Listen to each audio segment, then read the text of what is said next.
हम लोग एक गेम खेले। गेम? हाँ हाँ, कौन सा?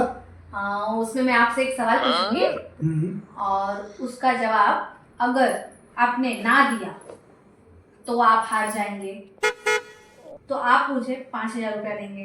अगर आपने हाँ दिया तो आप जीत जाएंगे और मैं हार जाऊंगी, तो मैं आपको फिर 5,000 रुपया दूंगा। हाय हाय हाय हाय। समझ ये में तो आया? बहुत सिंपल गेम है। मैं ना बोलूंगा ही नहीं। तो मैं आपसे एक सवाल पूछती हूँ, मैं आपके पर्स में से 10,000 रुपया ले लूं?